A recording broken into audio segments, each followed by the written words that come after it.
7h22, c'est l'heure de la revue de presse de Mohamed Ali Mouba. Bonjour. Bonjour Ismaël et bonjour à tous. À la une, ce scandale de fraude au BFM, au président de jury donne le corrigé à un élève. Cela se passe à Ngaparou, dans le Somone, département de Mbour, et c'est là ce qui lève le lièvre dans son édition de ce matin. Un enseignant de surcroît, un président de jury qui file les corrigés des sujets en apprenant qu'il se révèle être son élève. À ce rythme, constate le confrère, c'est la crédibilité de nos diplômes, examens et autres concours qui risquent de prendre un sacré coup. Après le bac, avec ses nombreux cas de triche, c'est au tour du BFM d'enregistrer des cas de vol d'un tout autre genre. Ali Mouba, mais qu'est-ce qui s'est passé au juste?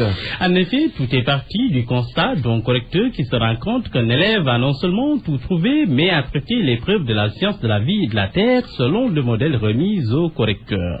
Conscient que tout cela ne découlerait pas du hasard et qu'il n'était pas possible même pour les élèves les plus brillants de trouver les mêmes réponses que celles qui sont indiquées dans le corrigé de l'épreuve, l'enseignant correcteur s'en ouvre au président du jury.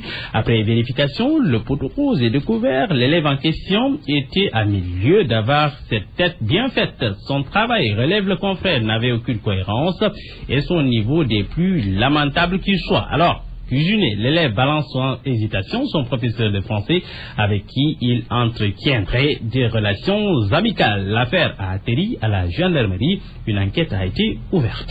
Concours général, les gros absents sur la sellette. En effet, le témoin profite de la remise des prix de ce concours d'excellence prévu ce 30 juillet 2015, c'est-à-dire demain donc, pour se pencher sur ces établissements oubliés, ou plus exactement, qui sont exclus du banquet de l'excellence. Jadis établissement d'excellence, les lycées Lamine Gueye, Blaise Diagne, Kennedy de la Fosse passent à côté de la plaque, ils font chou blanc. Alors, question, pourquoi ces écoles ont-elles fini par se retrouver aux dernières loges? Boubacar Diallo, le censeur du lycée Lamine Gueye, y va de ses explications. L'effort que nous faisons, dit cet enseignant, les enseignants de ces lycées qu'on dit meilleurs ne le font pas car nous recevons les mauvais élèves pour en faire de futurs bacheliers. Si tout le monde faisait comme nous, si tout le monde faisait comme Limamoula ou Seydou Routal, les trois quarts seraient éjectés du système, car les bons élèves ne courent pas les rues. Pour le proviseur du lycée Kennedy, son établissement ne peut pas rivaliser avec des établissements qui sélectionnent à l'entrée. Quant à Yavou Selim, il est accusé de détourner les craques. Même sort aussi pour Mayamba et le Britannique militaire, école favorisée par la sélection à l'entrée. Tout un dossier à lire pour avoir une idée de ce qui se passe dans notre éducation. Un diagnostic sans complaisance aussi de Sud Quotidien sur l'hécatombe au concours général. Cette baisse de niveau, ce désintéressement pour des disciplines telles la philosophie. Le déficit de professeurs en philo, baisse du niveau des élèves en français et la posture de certains enseignants qui mystifient la matière. Voilà entre autres les raisons de ce que le confrère appelle hécatombe.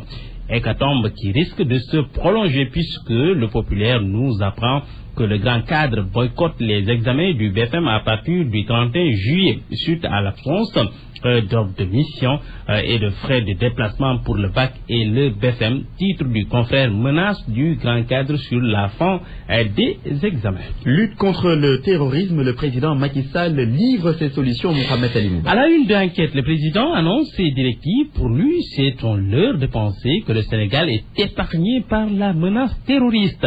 Le quotidien fait retenir pour sa part ses propos du chef de l'État. On doit surveiller les mosquées. Il propose une alliance aux chefs religieux. Et puis, Ismaïla, cette mauvaise nouvelle à la une de l'Observateur, le papa Bailo Diallo, du nom de ce jeune homme disparu dans le parc Nyokolokoba.